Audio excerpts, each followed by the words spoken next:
bonsoir à tous les amis, c'est Cyrus et on se retrouve pour la deuxième partie de notre 39e épisode sur l'actualité footballistique hebdomadaire.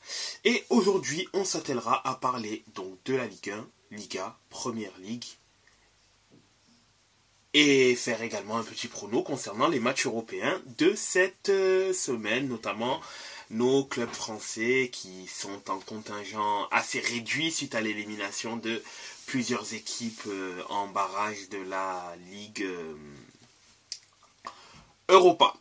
Et donc, First Step se fera donc en Ligue 1 où il y a eu quand même diverses éléments durant cette 24e journée qui s'est achevée hier soir avec donc la lourde défaite de Lyon contre Lens. Lyon qui est, on va dire, un peu revenu sur terre suite à sa petite période où elle était en constante progression, mais Lens les a durement ramenés sur terre en les giflant 3-0.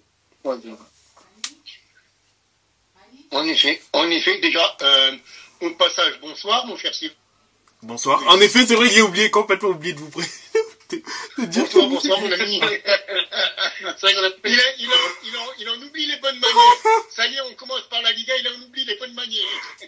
Je te félicite pas, mon cher Cyrus.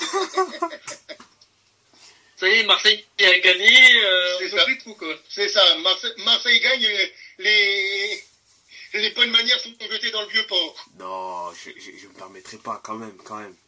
C'est fut un oubli dommageable de ma part. J'en oubliais les bonnes manières. Mais l'excuse, hein, Ne t'inquiète pas, c'est juste un tacle gratuit. Mais, donc oui, comme tu le disais si bien, Lyon, qui était sur une belle opération reconquête, s'est fait clairement stopper 3-0 sur ce 3-0 avec Soto Kawai et Danzo en fin de rencontre.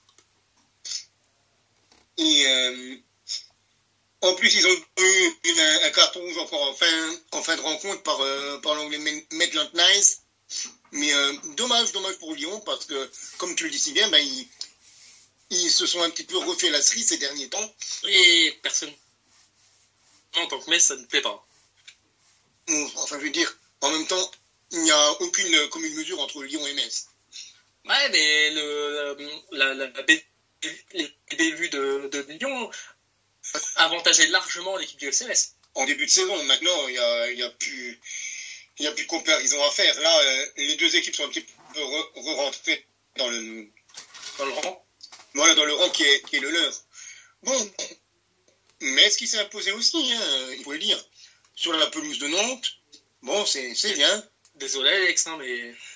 Mikotadze sur penalty et notre capitaine Mathieu Hulot. Bon, on est toujours encore relégable, mais on est plus qu'à 3 points du coup de Montpellier avec cette 5e victoire. Mais bon, c'est une victoire à prendre. Toute victoire, tout point est bon à prendre dans l'objectif maintien. Bon, on le sait très bien que ça sera compliqué pour Metz, mais bon... Quand on regarde Mikotadze, c'est pour un joueur qui est pas du tout en forme, je trouve que c'est plutôt pas mal. Alors, du coup, c'est la question, est-ce que cette année, grâce à Mikotadze, est-ce que le FCMS, à ton avis Camille, pourra espérer une deuxième année consécutive en Ligue 1, ce qui n'est pas arrivé depuis il y a longtemps, mine de rien? Pour moi, non. Il va nous manquer quelques points. Ça ne jouera pas à énormément de choses, mais je pense que ça va se jouer à 3-4 points. Une victoire, un match nul, un bordel comme ça. Parce que quand on regarde, on est quand même sur un garçon qui n'a quasiment pas joué de la saison, qui a 4 buts, 3 passes décisives en 10 matchs. Donc bon, c'est très bon au global. Mais il va nous manquer un petit quelque chose pour se maintenir. Sachant que les 3 quarts des matchs ont été joués en Ligue 1 et pas avec l'Ajax, merci. Par contre, l'équipe qui marche toujours encore bien, c'est Brest. Les Tisets vraiment qui continuent leur marque triomphante. Dauphin dauphin du PSG, c'est incroyable. Je ne sais pas ce que tu en penses, toi, mon cher Cyrus, mais cette saison de Brest est extraordinaire. Au sens propre du terme, ouh là là là là. Bah, tu regardes deuxième, 4 points sur le troisième Monaco, 5 points sur le quatrième Lille. C'est vraiment le mot extraordinaire, je pense qu'il est vraiment bien employé. Alors que l'Inter vient d'avoir très très chaud. En effet, oui. N'est-ce pas, mon cher Cyrus? En effet, sûr. Il y avait une très belle arrêt de Sommer, mais derrière, il y avait une frappe qui, heureusement, est un peu trop croisée, mais... Et totalement décadrée. Trop enlevé, comme dirait David Ginola à l'époque sur... FIFA 99. Merci. Heureusement que ça, entre parenthèses, volé. Enfin, c'est vrai que c'était quand même assez difficile de la reprendre. La volée s'est envolée. C'est ça. Mais quand même, bel arrêt de Sommer, mais... De Yann Sommer. Mais c'est vrai que la volée aurait pu être... S'il avait simplement... Je pense qu'il avait quand même moyen de pouvoir contrôler assez rapide. Enfin, contrôler, même si c'est vrai que il fallait vraiment une fraction de seconde. Contrôle frappe direct. Mais bon, là, il a quand même choisi la volée, mais c'était un geste quand même très difficile dans le sens où il aurait fallu qu'il ait un petit pas en arrière, et je pense que un petit pas de retrait, je pense que là il la mettait au fond à 90, plus de 90%, puisque là il aurait été correctement placé. Mais concernant Brest, Brest, déjà solidité défensive. Certes, ça ne marque pas énormément, mais ils sont là, ils font leur bout de chemin, et c'est plus maintenant c'est plus une surprise. Là, actuellement, ils sont en train de montrer que ils défendent crânement leur chance et qu'ils méritent d'être dans le top 3, tout simplement. Je vais pas rentrer dans les débats de oui, mais qu'est-ce que ça va faire si Brest joue la Ligue des Champions, il risque de ne pas être compétitif, etc. Bon, ça saurait si... ça leur fera une belle expérience. Moi, en fait, c'est même pas sur le côté expérience, c'est à partir du... Eux jouent crânement leur chance. Ils sont deuxième du championnat, ils méritent largement leur place. Si après, ils ne sont pas compétitifs en C1, c'est pas Brest qu'il faut aller voir, c'est les autres équipes qui sont censées être les locomotives du championnat qui n'arrivent pas à être à la place. À se qualifier. Qui n'arrivent pas à se qualifier. Tu vois, parce que... Après... C'est vrai que les grands noms de notre championnat, que ça soit Marseille, que ça soit Lyon, que ça soit Lille, font tellement briller notre Ligue 1 en Europe qu'il n'y a absolument aucune place pour Brest. Voyons. Tu vois, donc... Mais après, pour Brest, ça peut faire une belle expérience aux joueurs, ça peut faire une belle expérience financière pour le club. Ça ne peut que faire évoluer le club, et du coup, par ricochet, ça peut faire évoluer la Ligue 1. Alors, le problème, c'est que malheureusement, ils vont tomber sur une année, l'année charnière, l'année où il y a la réforme de la C1. Ils vont jouer plus de matchs. Donc, déjà, Brest va être obligé de recruter. Et malheureusement, certes, les soirées européennes, pour le club, ça va être bien financièrement, mais ça risque d'user les joueurs. Et un simple exemple, hein, Toulouse en a souffert du fait d'être en Europe.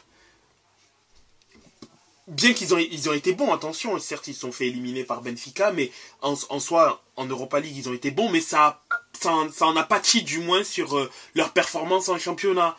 Idem par exemple pour Nantes l'année dernière, tu vois. Donc, est-ce qu'ils sont capables de se sublimer éventuellement? Ça, oui, ils vont l'être. Bon, après, en C1, attention, parce qu'ils risquent d'être chapeau 4 et donc tomber forcément sur un groupe très compliqué. Mais,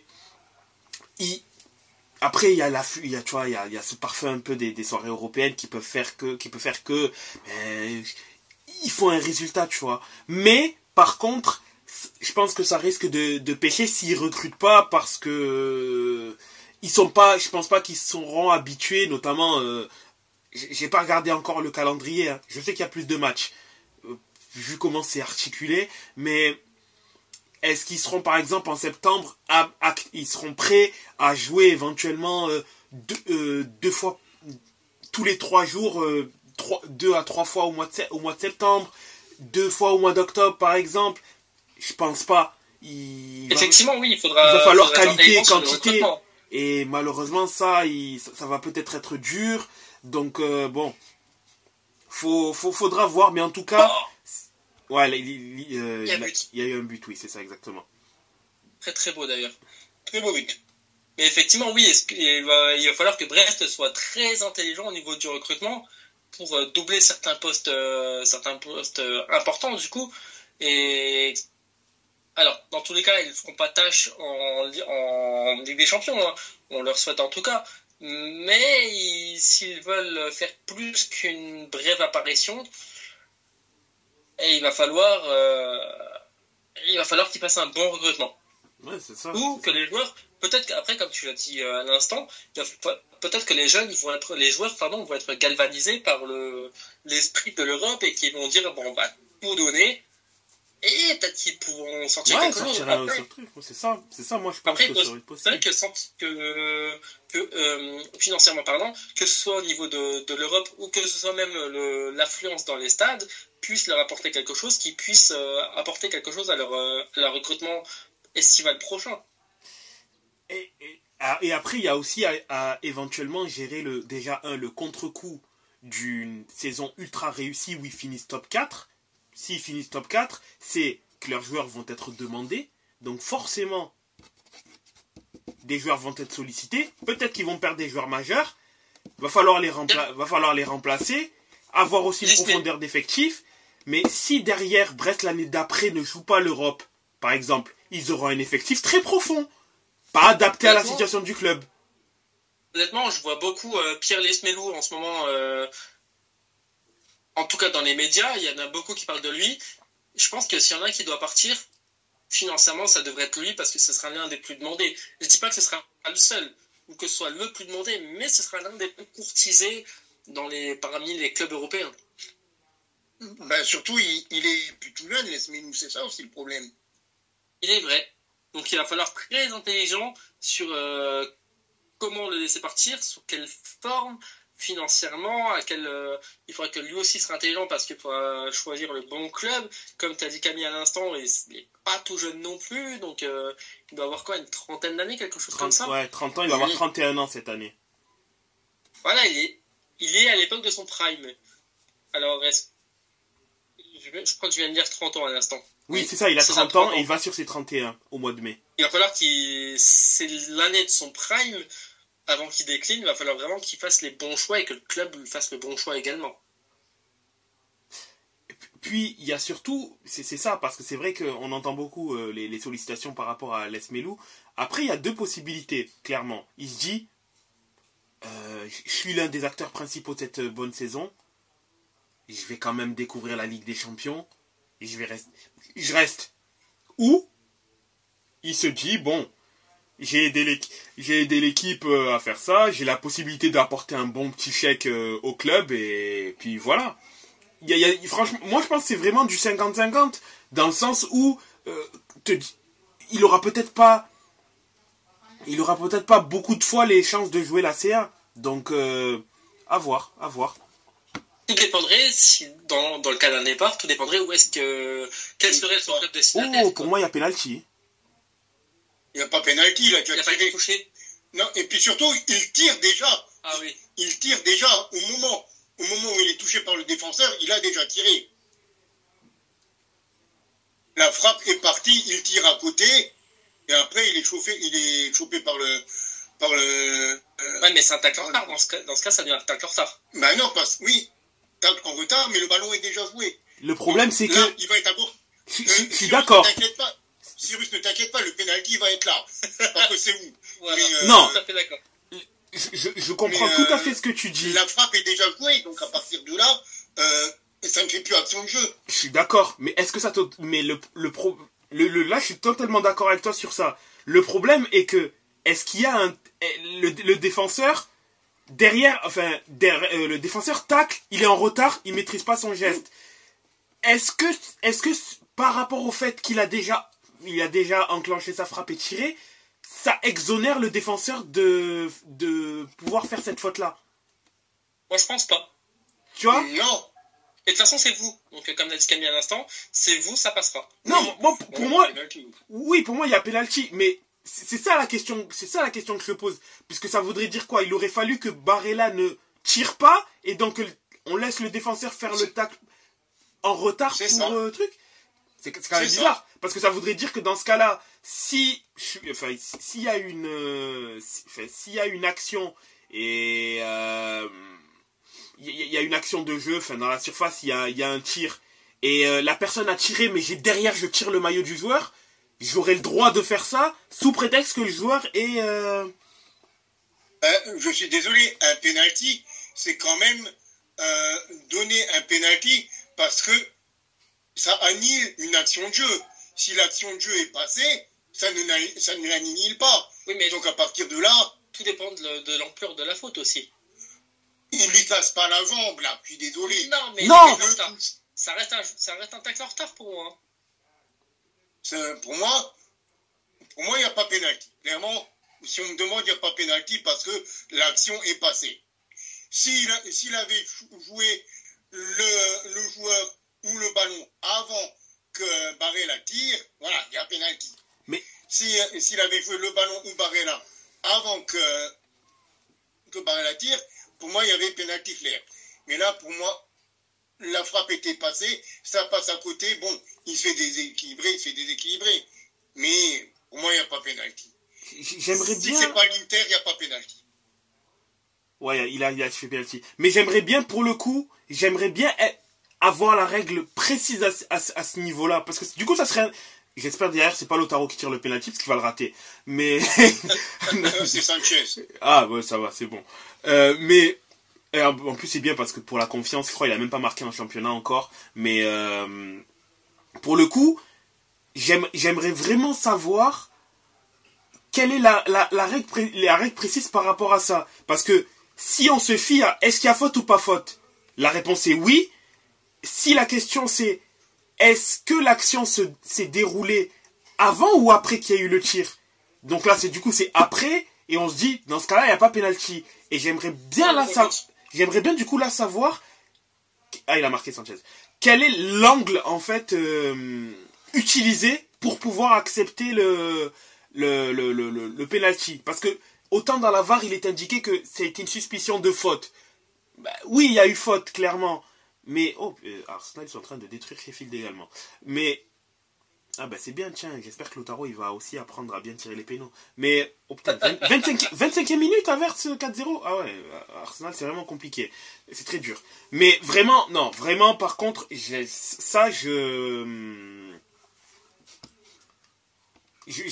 pense que je vais quand même le voir. Et dans le débrief que je ferai Enfin non, puisque le match de l'Inter c'est la semaine d'après. Mais je pense que je dirai un peu plus concernant peut-être la journée d'après. Ben là, je suis sur le site de l'IFAB. Donc il y a marqué un penalty, coup de pied de réparation est accordé si un joueur commet une faute passive d'un coup franc direct dans sa propre surface de réparation ou en dehors du terrain dans le cadre du jeu, comme décrit dans les lois 12 et 13. Donc après ils disent procédure, le ballon doit être immobile, positionné, tout ça, mais ils ne disent pas par rapport à avant ou après. Ah, d'accord. Donc potentiellement, s'il y a une faute même après, enfin, c'est pour ça que je dis potentiel, j'utilise le conditionnel. C'est ça. Tu peux siffler donc. Tu peux siffler. D'accord, ok. Il n'y a pas cette notion de après. Il peut y avoir penalty. Mais bon. Et là, j'ai encore un autre truc. Un penalty n'est plus, selon une récente mise à jour de la loi 14, un penalty n'est plus ordonné lorsque l'attaquant crée intentionnellement un contact avec le défenseur. Par exemple, si l'attaquant place son corps de manière à ce que le défenseur entre en collision avec lui, l'arbitre se réserve le droit de ne pas siffler le penalty. Ok, bon, là, on n'est pas là. On n'est pas là. En effet. Mais pour moi, c'est dès que le ballon est joué, pour moi, le ballon est joué. Si tu tires à côté, c'est pas la peine de dire mais finalement il m'a touché donc il y a pénalty. Ouais. Après il y a touché aussi. Oui. Après là pour le coup, c'est vrai que quand même Barella ne pouvait pas l'esquiver puisque voilà, il va sur lui. Mais oui, je comprends tout à fait. Bah, en tout cas, merci déjà d'avoir dit la règle, parce que moi déjà je pensais comme toi qu'il y avait éventuellement cette notion d'action déroulée ou avant de pouvoir statuer sur c'est ça, statuer sur le penalty. Donc en fait la règle elle est floue. Enfin, c'est pas qu'elle est floue, mais elle dit en gros s'il y a quelque chose dans la surface, il y a faute. Okay. C'est ça. Mais c'est vrai. Donc même si le mec a tiré depuis 20 secondes, quoi, tu le dégommes dans la surface, il y a pénalty. Il y a pénalty. Ouais. Il faut maîtriser ses nerfs dans n'importe quelle situation dans la surface. Ouais, là c'est vrai que pour le coup surtout que c'était quand même c'était peut-être pas aussi la meilleure solution dans le sens où bon, il était en retard, mais il y avait quand même un autre coéquipier qui était pas très très loin, et je pense lui pour le coup aurait pu tacler, et il n'aurait pas taclé Barella, il aurait éventuellement taclé le ballon ou contrer le ballon. Là, son tacle, franchement, c'était soit tu réussis à avoir vraiment proprement la balle, et c'est un geste digne de Nesta, ça va à la grande époque, ou c'est faute et tu prends le joueur dans 80-85% des cas. Là, franchement, c'est un geste très compliqué qu'il a tenté le défenseur. Hein. Oui, clairement, oui. Non, il n'y a pas pénalty, Là, par contre, il n'y a pas pénalty, clairement pas. Il a les mains comme ça, non. Là, il n'y a pas pénalty, non. En plus, il lui tire dessus, quoi. Oui, voilà. Mec, à part se couper le bras, il peut pas faire grand-chose. Bah oui, clairement. Là, pour le coup, non. C'est pas... Par contre, du coup, revenons à la Ligue 1, oui, c'est ça, exactement. C'est vrai que certes, il y a du mouvement. Par contre, on a de nouveau divagué. Effectivement. Donc, voilà. Donc, pas de pénalty. C'est bon, c'est logique. Donc, du côté de la Ligue 1, déjà, il y a également aussi le match PSG Monaco. Bon, je vais faire abstraction avec les différents imbroglios autour du cas Mbappé dont on ne parlera ou on ne parlera pas. Bon, c'est des choses qui pour moi me semblent plus que subsidiaires. Vraiment, c'est des trucs aléatoires, vraiment. C'est ça. Franchement, c'est n'importe quoi. J'ai même pas envie d'en parler en fait, parce que voilà, attention, Mbappé se croit plus haut que le PSG. Est-ce qu'on a besoin vraiment d'en parler? Est-ce qu'on ne le savait pas déjà depuis longtemps? Ouais. Après, c'est vrai que on avait parlé, en dehors, en off, merci, il y a quelques jours. Et c'est vrai que Zlatan, à l'époque, on avait lui-même parlé, à l'époque où il était au PSG. Ses propos de l'époque reviennent à la surface, et avait-il vraiment tort? Après, je suis peut-être un peu trop fan de Zlatan, certes. Il n'avait pas forcément tort, mais est-ce qu'il avait Loki? Joli. Mais effectivement, sur ses propos, en fait, il avait pré-shot ce qui allait arriver. Parce que c'est vrai que Zlatan, en dehors de lui, est arrivé à une ère où ça commençait à se stariser, on va dire, et les stars ont commencé à affluer peu de temps après son arrivée, quoi. Parce que Zlatan, lui, était une star. C'était une des premières stars. C'était une des premières stars, oui, mais c'était aussi un joueur qui performait. Ah oui. Après, Zlatan, pas au-delà des quarts de finale. Hein. Ouais, voilà, c'est ça. Mais au-delà de ça, pas pour parler mais pour parler de Zlatan, ce qu'il est. Lui aussi, il a bénéficié des passes droits au PSG. Même si, voilà, la simple exemple. La fois où il est complètement énervé, où il dit que la France ne mérite pas le PSG, oui, puis merde, etc. Ou la fois où il s'énerve, enfin, pour le coup là, je lui donne à Zlatan, l'arbitre il a été un peu con sur le coup. C'était lorsqu'il je crois, il avait mis un triplé, il voulait le ballon du match et tout, etc. Et l'arbitre, il est un peu relou sur le coup. Et après, le PSG fait en sorte de lui donner le ballon du match et tout, etc. Mais après, c'est Zlatan, on connaît ses frasques. Ouais, voilà. Mais Zlatan lui-même avait déjà bénéficié de cela. C'est juste que au-delà de ce qu'il est, de son personnage, de ce qu'il représente, ça reste quand même un joueur quand même avec une énorme éthique de jeu. C'est pas quelqu'un qui va... Mine de rien, certes, c'est un joueur, il a des phrases, des punchlines, etc. Mais c'est pas quelqu'un qui va globalement défrayer la chronique, tu vois. Là où Mbappé, ça peut être un peu plus le cas. Et le truc, c'est que Zlatan, il est venu, il était déjà établi, tu vois. Là où Mbappé, il s'est établi avec le PSG, et le PSG l'a établi à un rang où, en fait, ils l'ont rendu tout puissant, en fait. C'est ça aussi qui fait que, c'est que, d'accord, le PSG a fait de Mbappé aussi une grande star, mais le PSG l'a transformé en personne qui, aujourd'hui, Mais même Zlatan l'avait dit lui-même à l'époque où il est parti du Milan AC, il avait dit ouais, moi je voulais pas partir de Milan, mais on m'a fait des promesses au PSG que je pouvais pas refuser. Oui, et déjà, il y a aussi le volet financier qui fait que il a été vendu avec Thiago Silva aussi, parce que les deux ne voulaient pas partir en soi. Mais il faut pas oublier non plus qui était, paix à son âme, l'agent de Mino. C'était Mino Raiola, l'agent de Zlatan, faut pas oublier, et Mino Raiola, c'était pas non plus c'était quand même l'un des plus gros agents, l'un des agents les plus influents que le football ait connu. Est-ce qu'on ferait pas de nouveau écho à notre podcast d'hier, là, avec ce point-là, quand on parlait de Rafaela Pimienta? Ouais.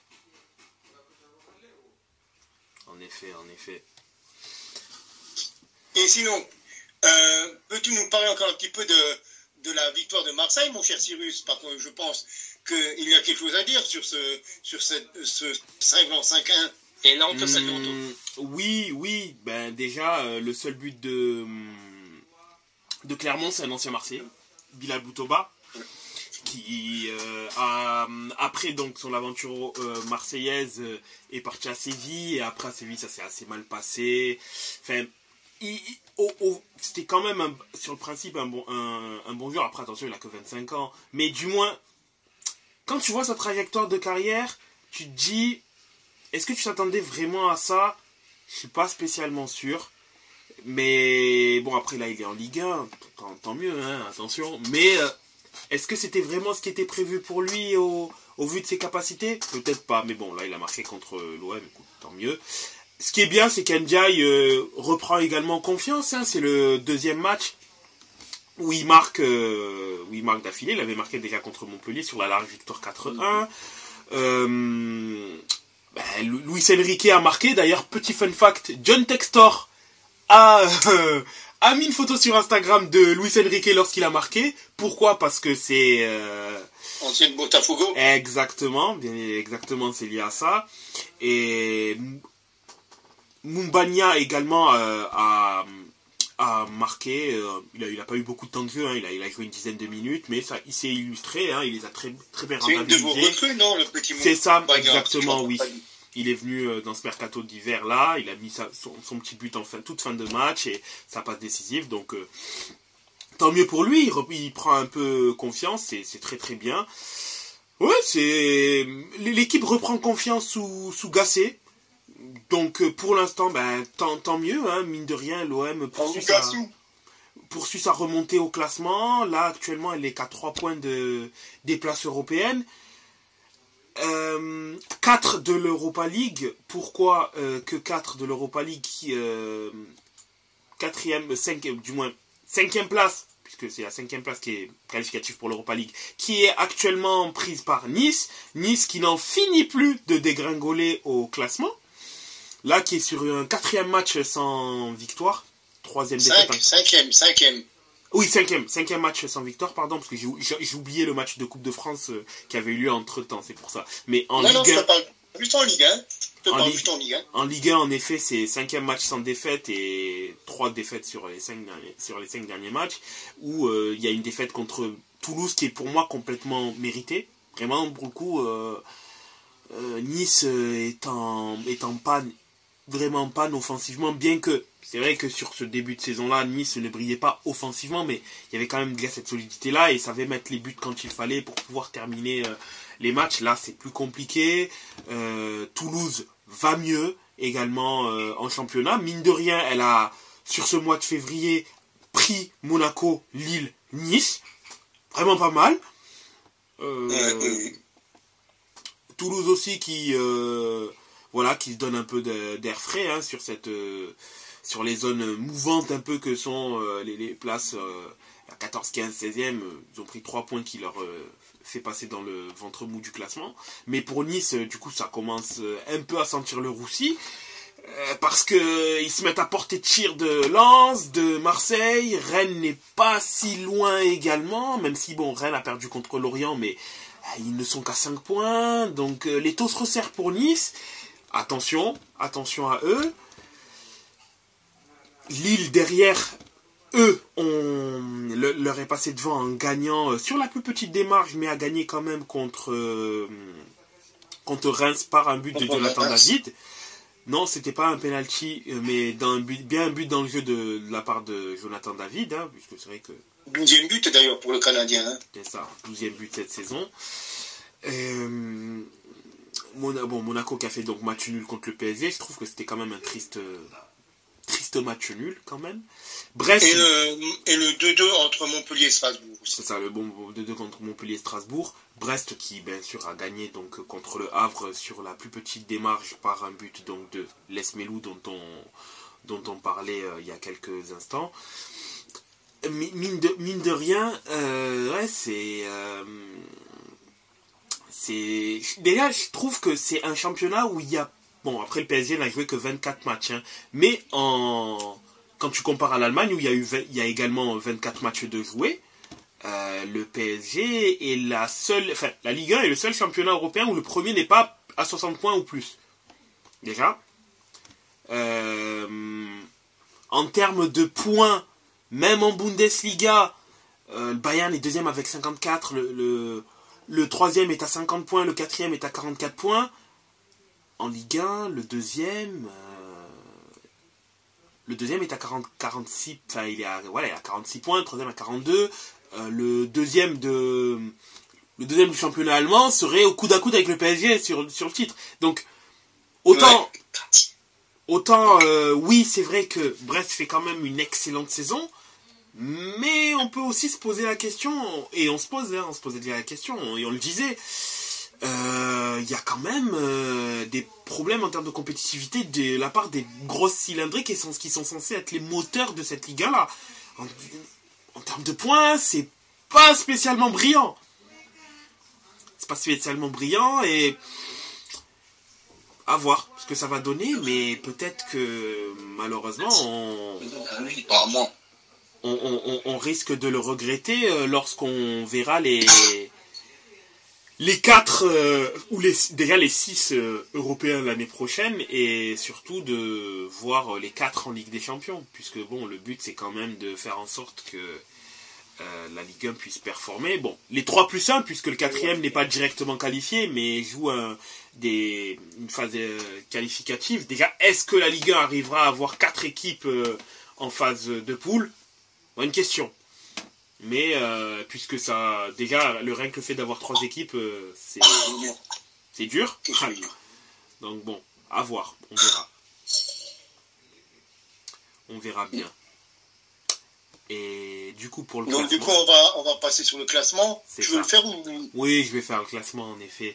Le PSG est premier avec 55 points, deuxième Brest avec 46 points, troisième Monaco avec 42 points, quatrième Lille avec 41, cinquième Nice avec 40 points, sixième Lens avec 39 points. L'OM est 7ème avec 36 points, 8ème Rennes avec 35, Reims 9ème avec 34 points, Toulouse 10ème avec 29 points, 11ème Lyon avec 28 points, Strasbourg 12ème avec 26, Lorient et Nantes 13ème et 14ème avec le même nombre de points, 25, Le Havre 14ème et premier non relégable avec 24 points, Montpellier 16ème et barragiste avec 23 points, Metz premier relégable avec 20 points et Clermont qui ferme la marche avec 17 points. Du coup, est-ce qu'on part maintenant du côté de la Perpignan d'Albion ou est-ce qu'on va du côté de nos amis des tapas? On lance les tapas. Et je ne parle pas de Jean-Michel évidemment.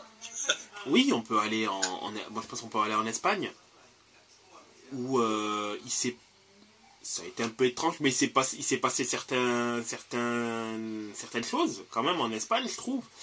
Durant cette journée-là. Notamment du côté du match entre le Real et Valence, je suppose.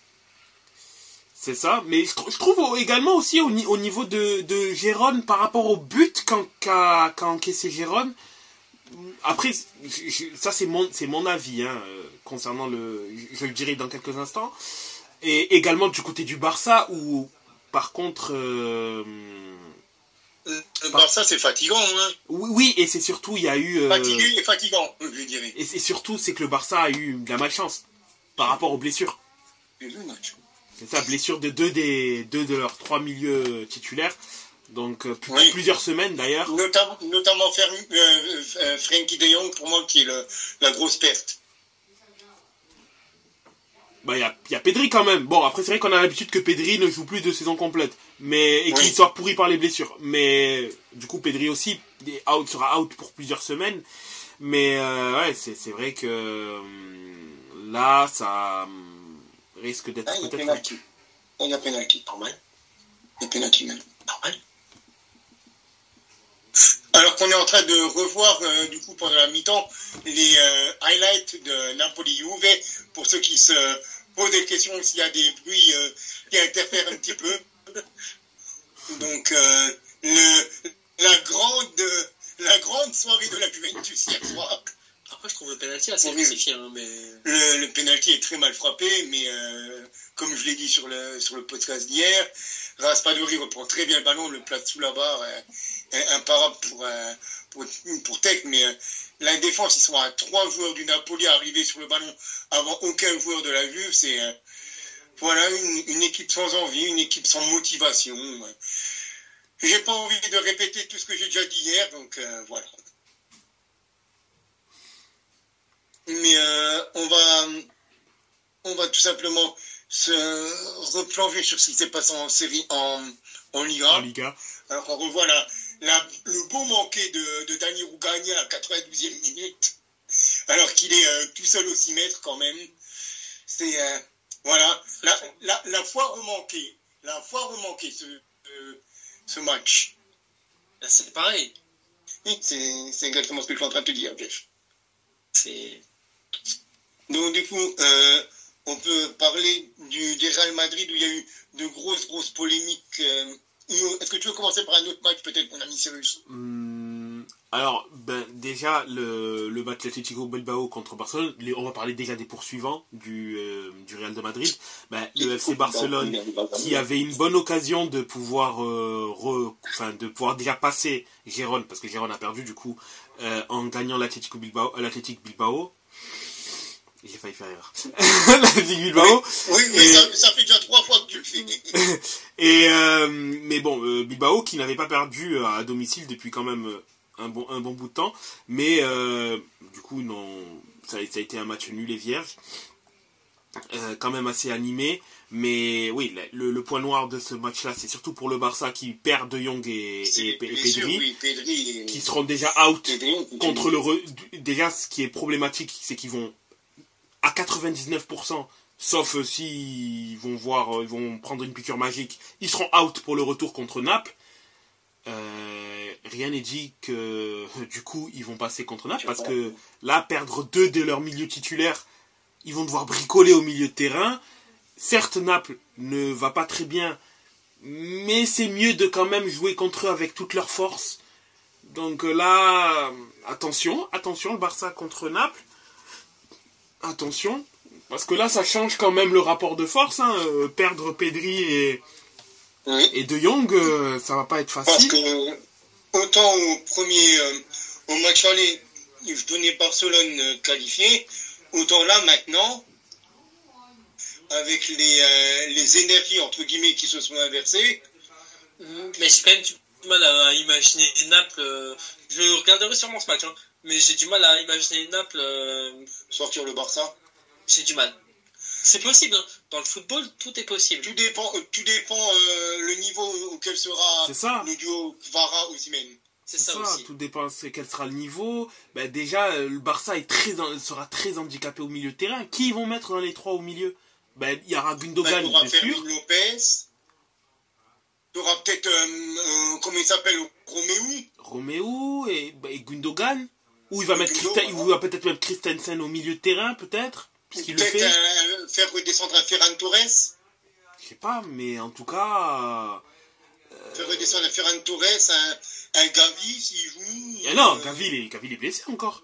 Ah oui, Gavi est encore blessé. Ah oui, il est encore blessé. Je crois même qu'il va même pas jouer de la saison, Gavi. Il est... C'est un ligament. Oui, c'est ça, c'est au genou. C'est au genou qu'il est... Non, il va pas... Il s'est blessé quand déjà? Il s'est blessé en... Ah non, en novembre. Ah non, il reviendra pas. Non, il reviendra pas. Non, il reviendra pas cette saison. Et ouais, en gros... Peut-être compliqué. Ça va être assez compliqué, mais je pense, oui, c'est ça. Mais de toute façon, le problème qu'il y a aussi avec ce Barça-là, je trouve que les jeunes pépites qui sortent maintenant de la matière n'ont plus le niveau qu'ils avaient il y a 10 ans. Quand tu regardes un Hector Fort, un Marc Couillou, un Pedro Cubarsí, je crois que c'est Pedro Cubarsí, c'est des garçons, ils n'ont plus en fait l'éclat qu'ont pu avoir un Boyan, un Pedro, même un Refrain à la rigueur. Et comment il s'appelait celui sur lequel ils avaient énormément misé que... Et Lofeu? Non, je pensais pas à lui. Lui, c'est un ancien Milanais d'ailleurs. Justement, c'est pour ça que je pensais que tu pensais à lui. Non, un ancien... Boyan? Non, un ancien, ils avaient mis une clause libératoire de lui, je sais plus combien, de centaines de millions d'euros dessus. Mounir? Non, c'est pas même, je vais dire une connerie, mais ça, vous avez pas mis 1 milliard dessus. Comment il s'appelait? Je suis sûr que c'est... Qui? Mastour? Non, c'était pas si vieux que ça. Non, je pensais vraiment... Non, ça me revient pas. Quand ça te reviendra, tu me diras. Mais du coup, ça a dû devenir un flop, hein, puisque... Oui, clairement. Parce que pour moi, le gros crack de ces 10-15 dernières années au niveau Masia, c'était quand même Boyan, quoi. Boyan qui avait assassiné toutes les stats, quoi, en équipe de jeunes, quoi, du Barça. Pour finalement ne rien faire. Mais oui, franchement, moi, là, le Barça, je suis pas du tout serein pour le match retour en Ligue des Champions. Pareil, hein. Vraiment, là, autant s'ils avaient l'effectif au complet, je mettais quand même le Barça légèrement devant, même si je me suis dit, ça va quand même être serré. Sans leur milieu titulaire, là, ça peut être chaud, hein. Ils peuvent se faire bouffer au milieu de terrain, hein. C'est pas impossible, hein. C'est pas impossible, donc à voir. Oui, pour moi, ça aurait été du 60-40 si les deux équipes étaient à fond. C'est ça. Exactement. Il y a l'Atlético qui s'est imposé, du coup, face au Betis, dans un match entre Européens, avec notamment un but de mon ami Morata. Mon grand ami. Mon ami Alvarito. Qui a raté un penalty, d'ailleurs. Le plus Juventino de tous les Espagnols. D'ailleurs, Morata a raté un penalty plus tôt dans la première mi-temps. Oui, mais c'est pas grave, ça on a l'habitude. Morata, il est pas fait pour les choses simples. Morata, tu vois, c'est pas Hertha, c'est pas le goût des choses simples. Et d'ailleurs, Morata... C'est le goût des choses compliquées, Morata. Et d'ailleurs, Morata, il a un but d'égaler sa meilleure saison en championnat, en carrière, où il avait mis 15 buts. 14 buts. Où il avait mis 15 buts en championnat en 2016-2017. En 26 matchs. Là, il est en 24 matchs, il a mis 14 buts. Donc, il se rapproche déjà vraiment bien. Il se rapproche. Vamos, Alvaro. Vamos, mon ami, vamos. Exactement. Mais oui, l'Atlético Madrid qui se rassure, hein, qui soufflait un peu le chaud et le froid ces derniers temps, et bon là ils se rattrapent bien après leur grosse déculottée en Coupe du Roi, où ils se sont fait quand même un peu éclater par l'Athletic Bilbao. Ils se sont fait fumer. C'est ça exactement, qui d'ailleurs rejoint Mallorca en en finale de la Coupe du Roi. Majorque, qui la dernière fois avait gagné la Coupe du Roi, c'était avec un certain Camerounais. Samuel Eto'o. Samuel Eto'o, en effet, c'est ça. Fin des années 90, début des années 2000. C'est ça, début des années 2000. D'ailleurs, il me semble que c'est 2002 ou 2003 où Majorque gagne la Coupe du Roi. Et d'ailleurs, Eto'o leur permet d'aller jouer la Ligue des Champions à Majorque. C'était la Ligue des Champions ou c'était la... Non, il a gagné la Coupe du Roi, mais il les a aussi... Ils étaient qualifiés. Oui, il leur a permis de se qualifier. Je ne sais plus si c'était les tours préliminaires ou le tour principal directement, mais il avait permis de pouvoir le faire. Je me souviens qu'ils avaient gagné, mais j'ai plus le souvenir s'ils avaient joué la Champions ou et c'était en 2003. Alors, en 2001-2002, ils jouent la phase finale de la Ligue des Champions. En 2003, ils gagnent la Coupe d'Espagne. Voilà, pour être plus précis. C'est en 2003 qu'ils gagnent la Coupe d'Espagne. Et j'avais aussi au début, j'avais la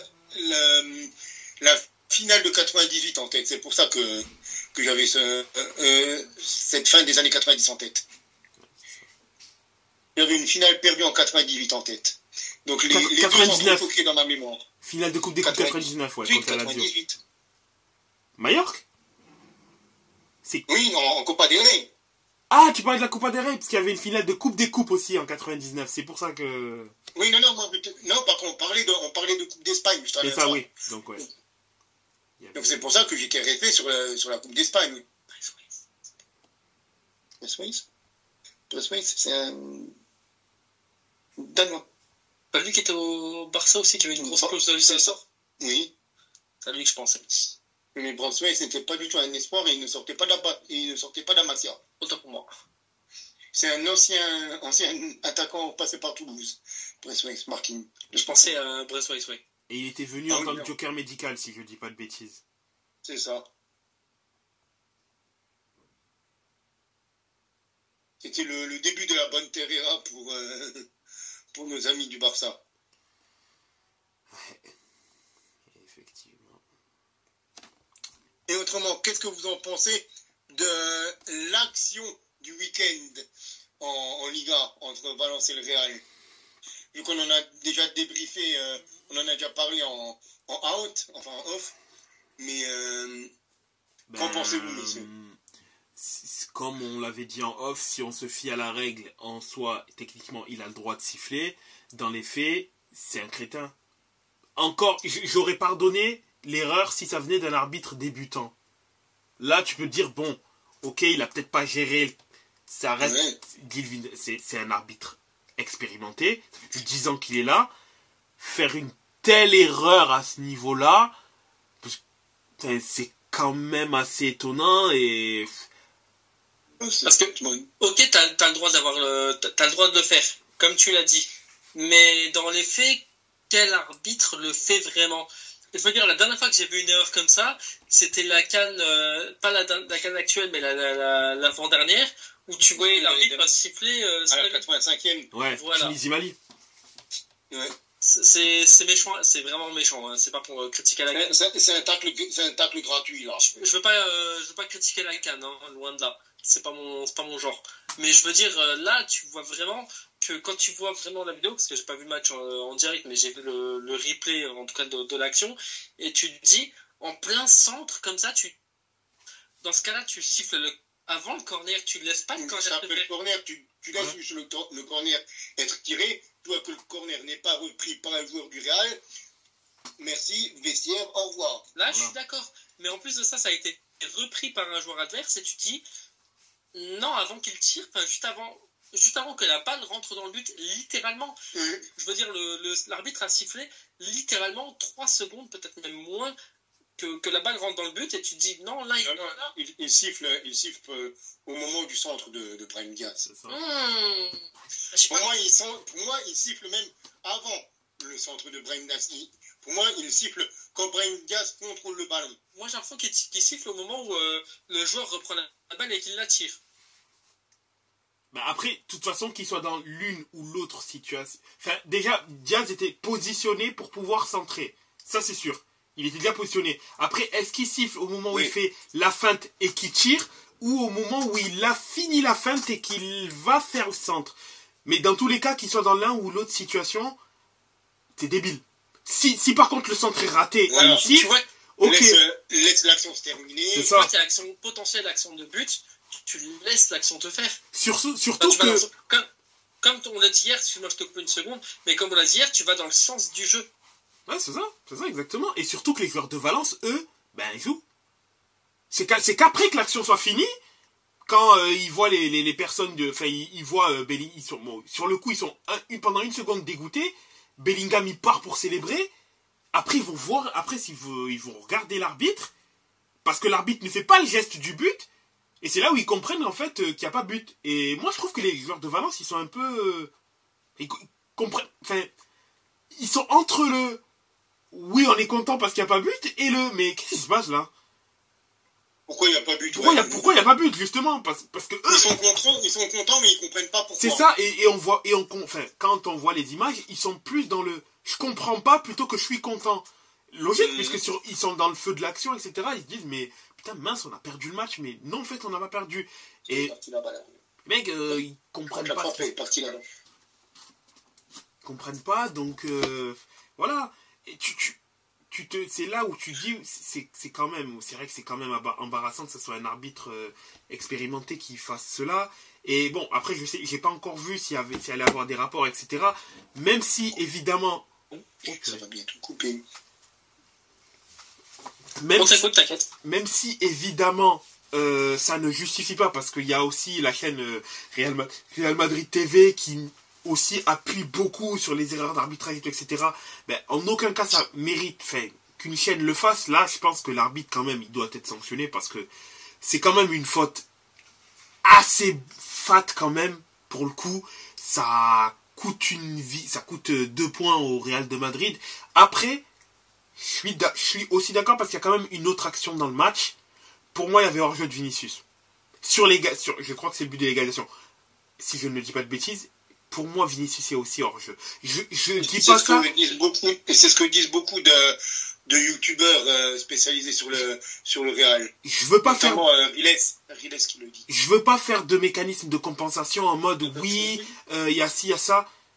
Il y a eu 2 erreurs. L'erreur de la VAR qui, pour moi, a accordé le deuxième but, le doublé à Vinicius. Pour moi, il y avait pas...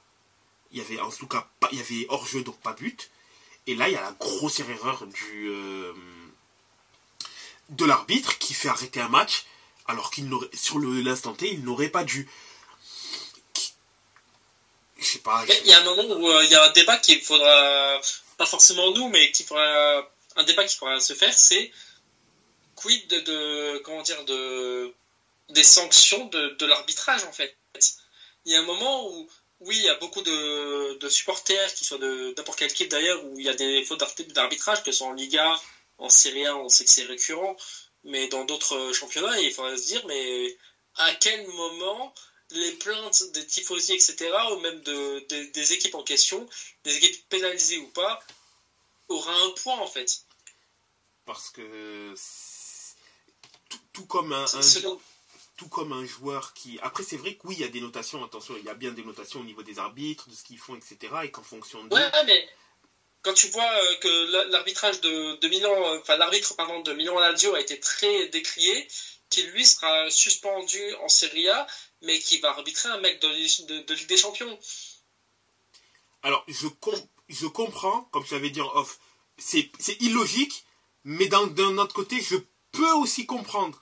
Dans le sens où, c'est illogique, dans le sens où, si dans ton championnat on a montré que tu as fait une bêtise, logiquement ça devrait être pérenne. Le problème est que c'est 2 compétitions différentes. Alors après, je suis d'accord, mais c'est comme, et c'est l'occasion de le retirer parce qu'on n'a jamais assez dit, c'est que quand on a vu le dernier match avec Camille du Bayern avec Copenhague, où tu vois que Stéphanie Frappard a largement pénalisé le match, et quand tu dis que elle continue d'arbitrer que ce soit, je crois, en Ligue des Champions, même encore, Oui. même en Ligue 1, tu te dis, pourquoi en fait, alors que... Mais c'est une femme. Elle, c'est pas pareil, c'est une femme. C'est pas pareil. Malheureusement. Alors que pourtant, clairement, même nous, alors qu'on n'était pas spécialement... encore une fois, on l'a déjà dit, et je l'ai écrit moi-même dans le petit débrief qu'on avait écrit à l'occasion de ce voyage, même nous, alors qu'on était en haut du stade, on voyait largement la main manifeste de l'équipe de Copenhague, et tu dis, il n'y a pas pénalty pour ça, mais... Alors, je sais pas parce que j'étais dans le stade et que j'ai pas l'habitude, forcément, en tant que Camille en tout cas, mais j'ai jamais vu une arbitre ou entendu une arbitre se faire autant huer dans un stade. Non, ne t'inquiète pas, c'était pas habituel. Pour en avoir fait déjà quelques-uns des stades, j'ai rarement aussi vu un arbitre se faire huer autant. D'ailleurs, très beau but de Vasquez, d'ailleurs, au passage, hein, très belle frappe et réduction du score de la part de Genoa. Très très beau but, franchement. Rien à dire. Rien à dire. Impossible à prendre. Il la met vraiment petit filet. Pour le coup, très beau but. Et l'Inter a pris un but. Ouah. Oui. Beau but aussi. Ne vous inquiétez pas, vous gagnerez quand même le match. Je m'en fais pas pour ça. Il y a la Real Sociedad aussi, l'adversaire du PSG, qui s'est un petit peu planté contre Séville. Exactement, oui, qui n'en finit plus de ne plus rassurer. Ils sont vraiment en train de... Bon, après, ils sont aussi plombés par les blessures, je dis pas le contraire, mais c'est vrai que c'est un peu... Même beaucoup, assez compliqué pour eux. Est-ce que Oyarzabal est revenu? Il me semble qu'Oyarzabal est revenu, non? Oui. Déjà ça va être une grosse satisfaction pour les Basques, parce que vraiment c'est lui le terminal offensif de cette équipe. C'est ça, je sais qu'il est revenu. Mais il était sur le banc. Il était sur le banc sur ce match-là. Et il n'est pas rentré en jeu. Il n'est pas rentré? Non, il n'est pas rentré en jeu. Non, autant pour moi. J'avais cru entendre à un moment ou un autre qu'il était rentré, mais j'ai dû me tromper. Non, ni lui, ni Mike Merino, ni le Normand, ni Kubo, ils sont tous pas entrés en jeu. Bon, étonnant d'ailleurs, je sais pas pourquoi, mais non, ils sont pas entrés en jeu. Il les a préservés pour le match du PSG, certainement. Peut-être. Par contre, il y a l'ancien de l'Union Berlin, Geraldo Becker, qui est rentré. Oui. Mais bon, quand on voit le classement de la Sociedad, je vois pas en quoi ils se permettent de pouvoir éventuellement reposer certains joueurs, puisque là, actuellement, ils ne sont plus du tout en place européenne. Mais... Non, ils sont à 2 points du Betis. C'est ça. Mais pour l'instant, ils sont... Après, 2 points, ça peut aller très vite. Oui, bien sûr. Bien évidemment. Mais c'est vrai qu'ils poursuivent leur dégringolade et... C'est un peu compliqué. Après, concernant Paris, malheureusement, je ne les vois pas... Encore s'il y avait eu 1-0 ou 0-0, pourquoi pas, mais 2-0, je pense que même si le PSG n'est pas très rassurant, je pense que ça va quand même le faire pour eux pour qu'ils passent en quart de finale. Je pense que ça va le faire. Ils vont passer la Sociedad. Le PSG va passer l'obstacle Real Sociedad. Oui. Ça me paraît relativement évident, même si on sait très bien que dans l'histoire récente du PSG, ça n'a pas toujours été le cas. Hashtag Manchester. Et ça peut donner lieu quand même à un beau match, même si les pronostics sont favorables au PSG, ça peut donner lieu à un beau match. Ouais. Après, s'il y a une ouverture très très très tôt dans le match, ça peut commencer à faire stresser le PSG aussi. C'est ça qui pourrait jouer contre eux. Si vraiment très tôt dans le match, la Sociedad leur met une grosse pression et marque directement un but, sur le meilleur des cas, ce serait que ce soit sur une boulette de Donnarumma.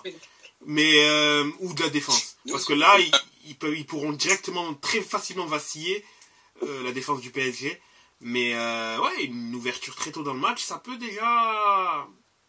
peut changer complètement la physionomie du match, je pense. Oui, de toute façon, oui. Si le PSG commence à faire caca culotte. C'est ça, et on les a déjà vu Parce faire que- ça plus d'une fois.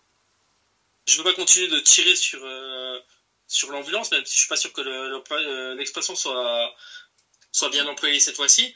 Donnarumma, comme tu as dit toi-même, n'est pas PSG n'est pas rassurant, mais Donnarumma Pas nourri. en plus. Et en plus, Donnarumma, il a déjà fait preuve de boulette vraiment impardonnable, même en Europe. Oui. J'ai peur. À voir, à voir. On verra bien de toute manière.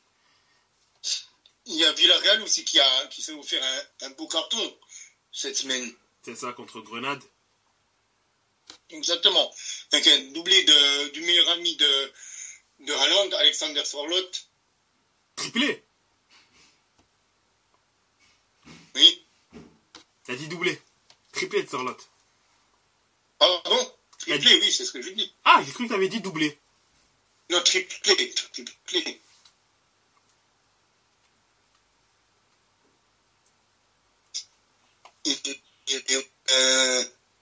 Bon, autrement, il y a eu encore, comme tu disais, Giron qui s'est loupé face à Majorque. On a le match nul du Rayo Vallecano face à Cadiz. La victoire du Celta face à Almeria. Le 3-3 entre Retafe et Las Palmas. Avec encore un but de Mason Greenwood. Et donc, et le 0-0 entre Osasuna et Alaves. Est-ce que tu nous donnerais le classement, s'il te plaît, mon cher Cyrus? Bien sûr, avant de prendre une page de pub. De pause plutôt. Donc le premier, le Real de Madrid avec 66 points. Le deuxième, Gérone avec 59 points. Troisième, Barça avec 58 points. L'Atlético Madrid avec 55 points. Quatrième.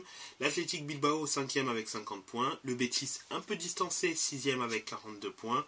Le septième place pour la Sociedad avec 40 points. Huitième, Las Palmas avec 37 points. Idem, Valence, 9e avec 37 points.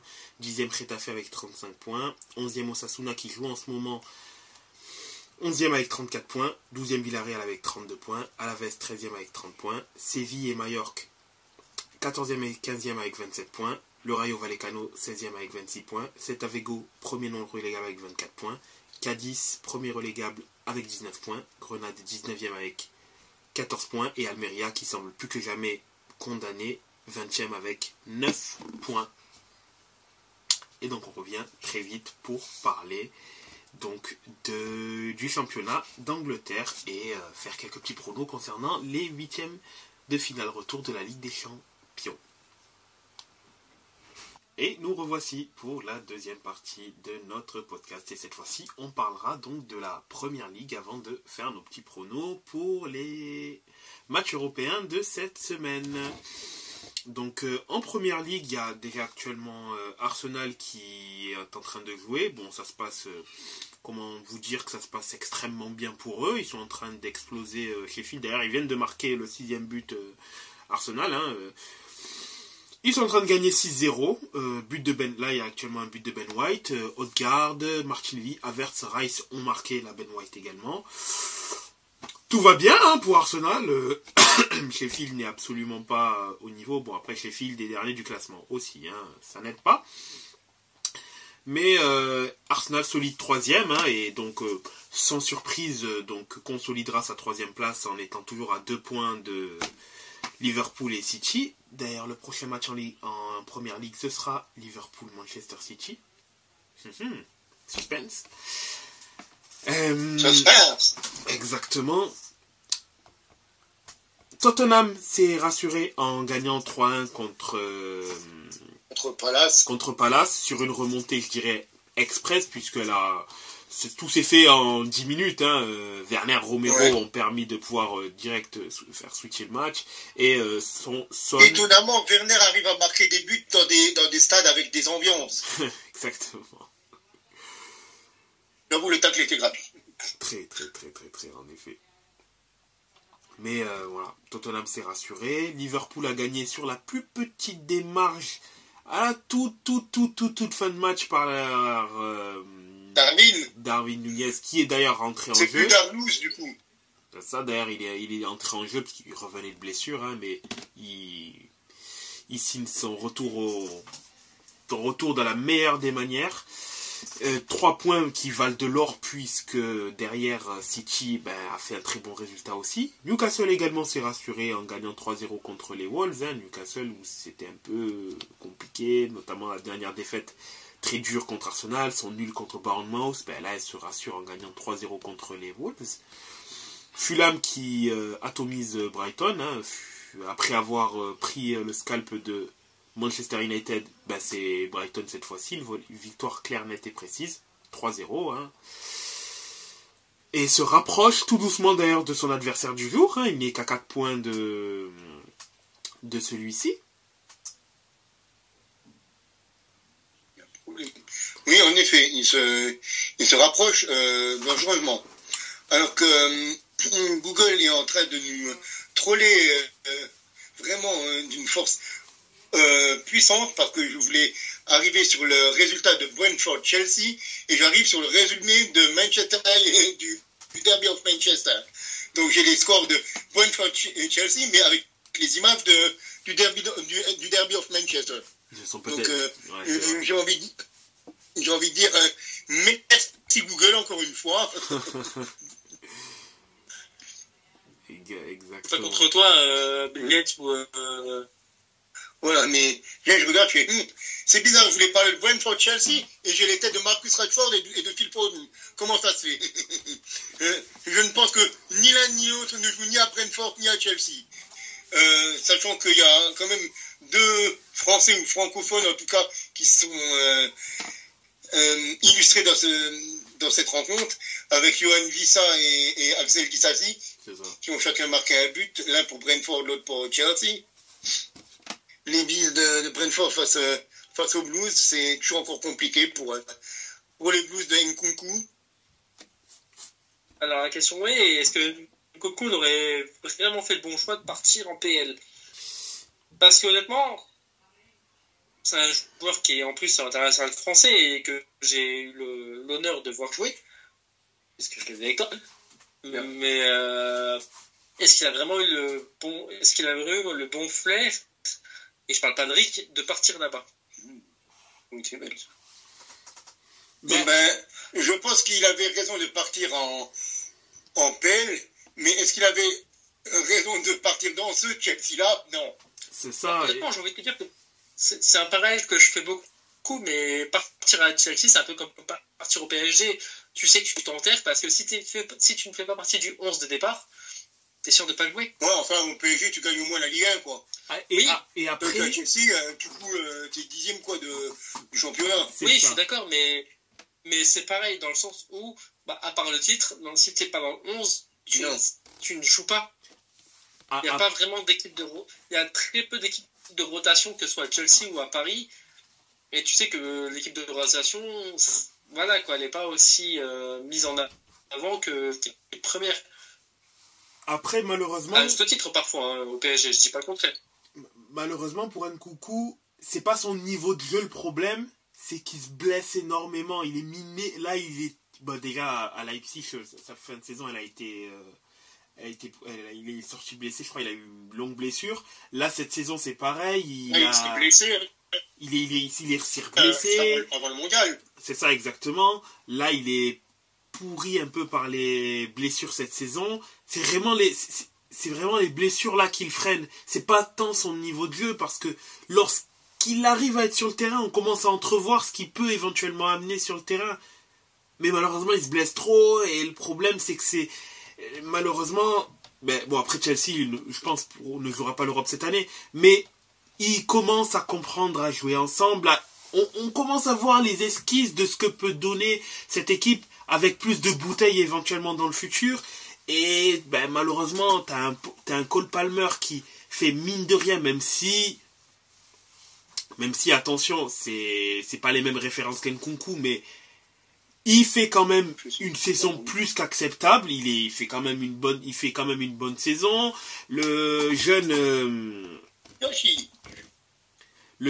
Nicolas Jackson, il prend peu à peu ses marques aussi également devant, même si c'est attention, deux styles Et c'est un différents. garçon qui vient quand même d'un autre championnat. C'est ça, faut pas qui vient oublier également ça, dans notre championnat. Donc, quand même, attention, il perd malheureusement des points dans le sens où il ne joue pas et donc eux prennent l'habitude de jouer ensemble et développer éventuellement peut-être des circuits de passe ou des circuits de jeu qu'ils n'ont pas avec lui. Est-ce qu'ils arriveront à jouer avec lui, avoir les mêmes automatismes?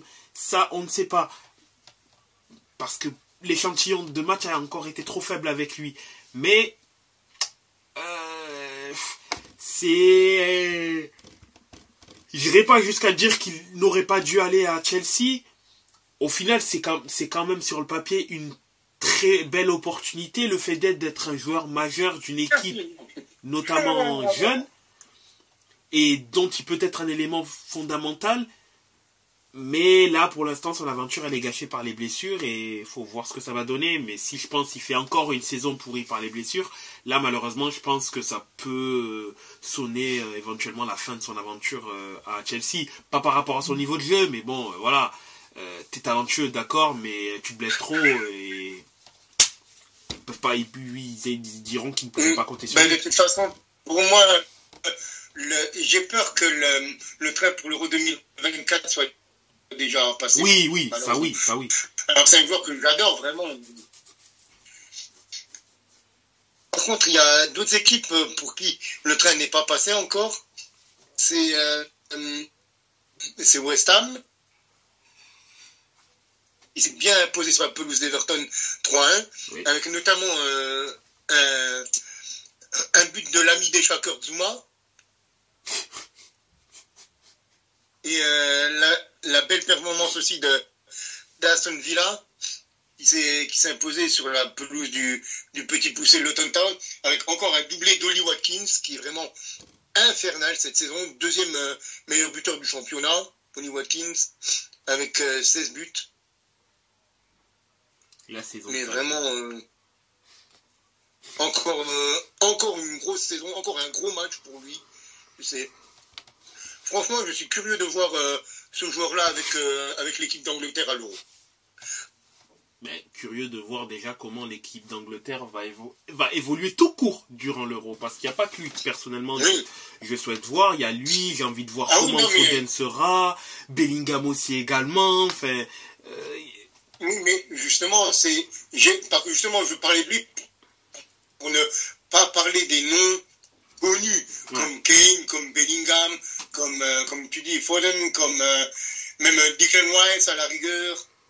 Moi, j'ai plus envie de mettre à la rigueur un focus sur des Ollie Watkins, des garçons comme ça. Est-ce qu'un Calvin Phillips peut revenir dans le truc?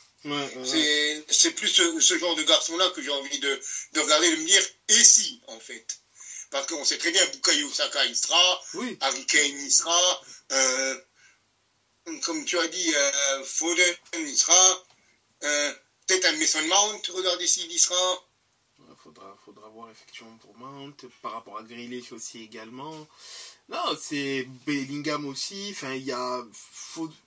Moi, autant je les vois toujours comme des maudits, enfin une équipe maudite, pardon, pas maudit, c'est quand même pas la même chose, mais sur le papier, il y a quand même beaucoup de choses qui font que tu te dis, j'ai envie de voir quand même ce qu'ils vont donner. Ils ont quand même des joueurs forts, performants, ça peut donner quand même quelque chose de très très très très fort, très très beau. Donc ça, il reste quand même intriguant, clairement. Après, reste à savoir comment ça va se faire. C'est toujours Southgate le coach? C'est toujours Porte du Sud. Je sais pas d'ailleurs, je pense franchement que si l'Angleterre ne termine pas demi-finaliste minimum, je ne pense pas que Southgate restera en place. Parce que franchement, sauf si éventuellement ils prennent la France en 8e de finale. Alors dans ce cas, j'allais te poser la question, est-ce que l'Angleterre, aussi bonne soit-elle, dans l'effectif, a-t-elle vraiment la place de finir demi-finaliste Pour moi, ils sont de top 3, top 4. Oui, clairement. Ah oui. Pour moi, il y a la France, il y a l'Angleterre, et deux autres. Hein. Portugal à la rigueur. Ouais, Portugal à la rigueur. Et le quatrième... L'Espagne. Je sais pas, moi, l'Espagne... L'Italie, voyons. L'Italie. Ah, l'Italie, elle est en finale. Hein. L'Italie, on a déjà gagné, de toute façon. Après, On est quatrième, qualifié, j'ai on a du gagné. mal. Franchement, j'ai du mal à te dire entre l'Espagne, qui m'emballe pas spécialement, l'Italie, on sait que c'est des bandits, donc ils Non, peuvent mais réussir. arrête, l'Italie, on est déjà content, là, si on va passer le tour. Honnêtement, il y a un nouveau sélectionneur. Ouais, mais le problème, c'est qu'on a un nouveau sélectionneur, mais on n'a pas de nouveau joueur. Donc, au bout d'un Ouais. moment, Ça. c'est pas le sélectionneur qui va jouer sur le Alors, terrain. il n'y a pas de nouveaux joueurs peut-être, mais il a de nouvelles cités. Et ça, je veux bien lui laisser le... Parce que, faut dire ce qui est la saison dernière. Ce qu'il a fait avec Naples, c'est quand même très beau. Oui. Donc, je demande à voir avec un Raspadori, par exemple, ou... Là, par contre, ce que tu as fait, c'était moyen. Mais je demande à voir. Je dis pas qu'on a un effectif pour gagner la prochaine coupe, hein. Mais quand même. Non, il n'y a rien dans cette génération italienne. Je suis sceptique et je parle pas de la fausse. Il n'y a pas grand-chose. Mais, oui, Moi, non, franchement, je suis... franchement, à part Chiesa, Barella, voire un Di Marco, peut-être... il n'y a quand même pas grand-chose dans cette équipe d'Italie. Un Retegui, un... Le problème pour cette Avec équipe, tout le respect que j'ai pour Retegui, quand même... un c'est que- Gnonto, un... le bas blesse, Il joue même pas libre. le bas blesse offensivement. Il joue même pas libre, le pauvre Gnonto, laisse-le tranquille, le pauvre garçon. Pour le coup, Excuse-moi, sérieux. ce qui s'est passé avec l'Italie, c'est arrivé. Ce qui s'est passé en 2020, une fois, je pense que ça peut arriver. Il peut y avoir un truc qui fait que bon, ça puisse passer ric-rac. Mais franchement, là, je pense pas que il y a un tel déficit en fait offensivement. Quand je dis offensivement, je parle que de l'attaque. Tu regardes la gueule de l'attaque de l'Italie, ça fait peur, vraiment. Et tu te dis, imaginons, allez, je sors à l'équipe de France. Lacazette à Ben Yedder, il est titulaire en Italie. Indiscutable. même. Mais largement. Son numéro 9, oui, numéro 9, numéro 10. Tu vois. Alors Et ça me fait que... mal parce que j'ai toujours apprécié Ben Yedder, par exemple. Moi, j'ai toujours dit qu'à la Coupe du Monde 2018, il aurait mérité plus de temps de jeu. Mais après, c'est un autre débat. Et quand je dis ça, quand je parle de Ben Yedder et Lacazette, c'est pas que je... Au contraire, c'est deux très bons joueurs. D'ailleurs, Lacazette fait quand même une bonne saison et l'une des rares, globalement, l'une des rares satisfactions lyonnaises. Mais tu sais très bien que t'en parles à l'heure actuelle, t'en parles même pas en équipe de France. Mais par contre, tu sais que dans d'autres sélections, on se pose, on se pose la question. Il y a de très très fortes chances qu'il soit sélectionné ou peut-être même titulaire indiscutable. Et pour dire, c'est quand même des joueurs plutôt avancés en termes d'âge. Et tu vois des sélections comme par exemple l'Italie, ben tu te dis mais aujourd'hui, objectivement, j'aurais du mal à te sortir un attaquant meilleur que un attaquant de pointe, un joueur jouant dans l'axe qui est meilleur que Lacazette. Scamacca, non. Raspadori, non. Retegui, mais non. Pas seulement en Italie, en Allemagne aussi. Ouais, aussi, c'est vrai. C'est vrai En que... Italie, leur buteur, c'est quand même Füllkrug. Ouais. Et le mec, il a quand même une saison et demie, quoi, à très haut niveau. C'est vrai, c'est vrai. Parce que avant la Coupe du Monde 2022, quoi. C'était quoi son background à Füllkrug? Le mec, il joue en Bundesliga 2, quoi. Ouais. C'est vrai, c'est Donc vrai. bon, Même si nous ne minimisons pas l'importance la beauté de ces championnats. oui, évidemment, je le débride, donc je le connais, mais bon, tu vas pas me dire que le titulaire de la National Mannschaft doit être un mec qui joue en deuxième div. Ouais, c'est ça. Normalement, c'est le titulaire du Bayern, du Dortmund, d'un grand club européen. En effet, mais après... Après, bon, on est quand même pas à l'abri de surprise, bien que je pense quand même autant le Portugal, ça peut souffler le chaud et le froid. C'est pour ça que dans les trois, pour moi, les trois équipes vraiment... comment... Mince, j'ai oublié le terme. Les trois favoris. Les trois favoris, celui qui est le plus capable de flancher tôt, je pense quand même que c'est le Portugal. Mais... Portugal, il y a eu la polémique aussi, et elle est légitime. C'est quid de Cristiano Arnaud. Est-ce que Cristiano doit mériter une place, ne serait-ce dans les 23, ou pas? De toute façon, s'il est dans le 23, tu peux pas le mettre en place. Ouais, c'est ça. Mais après alors, bien que Ramos, en soi, il sera à l'Euro, et j'espère qu'il sera à l'Euro, parce que en sélection, j'aime beaucoup ce qu'il propose.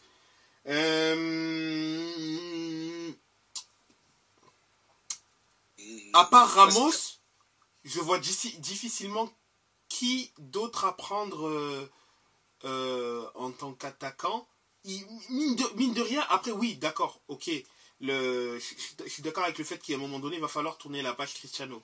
Même si je trouve quand même que sur les derniers matchs du Portugal, on se dirige vers un Portugal où Ronaldo ne vampirise plus tellement le jeu. Où vraiment, c'est plus du tout lui le dépositaire du jeu, mais c'est comme tu le dis si bien Camille, le terminal offensif. Tu sais que on a quelqu'un qui est capable de terminer les actions, mais les actions ne doivent pas forcément passer par lui. Elles peuvent finir par lui, mais elles ne doivent pas forcément partir de lui. Après, est-ce que c'est quelque chose qui se poursuivra lors de l'Euro? Je ne sais pas. Et ça va être ça, je pense, le point qui fera que le Portugal pourra aller loin ou pas. Si il retombe dans les travers il faut que absolument le jeu soit vampirisé par Ronaldo, ils iront pas loin.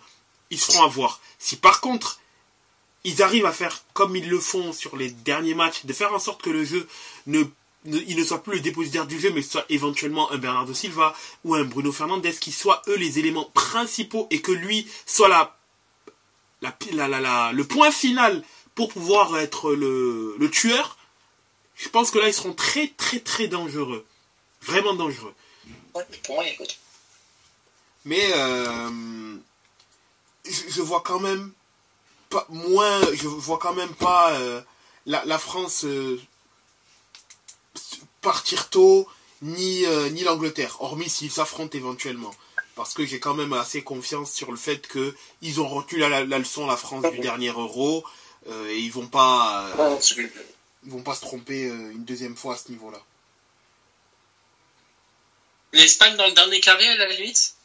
À voir où est-ce qu'ils iront, qui ils prendront. Mais... Parce que l'Espagne, ils ne sont pas passés loin quand même au dernier Euro, quoi. Contre l'Italie, c'était... ça s'est joué à rien. Ouais. En effet. Après, faut pas oublier... Franchement, moi, je ne pensais pas qu'on allait tenir. Je ne pensais pas qu'on allait tenir tout le temps contre l'Espagne. Après, tu pars du principe que l'Espagne a pris l'Italie parce que l'Espagne n'a pas pris la France avant. Et est-ce que l'Espagne aurait gagné la France? J'en doute très fort. Oui. Donc, c'est ça aussi, c'est l'élimination de l'équipe de France qui a ouvert les vannes pour tout le monde, tu vois. Donc, c'est ça. Donc à voir mais bon, à voir qui ils vont en tout cas prendre. Mais on a fait une petite digression puisqu'on a oublié le dernier match à débriefer. Donc c'était le City contre Manchester United, match que d'ailleurs j'ai vu, où Rashford a mis un très très beau but, Foden lui a très très bien également répondu. Mais sur ce match-là, il y a eu une victoire donc de Manchester City 3-1. Une victoire qui ne souffre d'aucune contestation, tant en fait Manchester City a été devant, à dominer de la tête et des épaules United. Alors United a marqué sur la seule frappe cadrée de du match, clairement. C'est 3 frappes, une cadrée, la frappe de Rashford, but. Sinon, ils ont fait défendre quasiment pendant tout le match. C'est le City qui met une pression monstre, qui met le pied sur le ballon, qui est étouffant et qui cherche la moindre occasion de pouvoir asphyxier l'adversaire. À partir du moment où Foden a réussi à trouver l'ouverture, la question n'était même pas est-ce que United va tenir, mais quand est-ce qu'ils vont prendre le prochain but? Parce que ils étaient déjà en train de souffrir, et ça tenait à peine, ça tenait. Mais à partir du moment voilà, où il y a eu le deuxième but de Manchester City, là c'était terminé, tu savais que sur le deuxième but, bon d'ailleurs une action où c'est vraiment la défense, je trouve, qui a quand même été négligente, puisqu'ils ont laissé trop d'amplitude à Foden.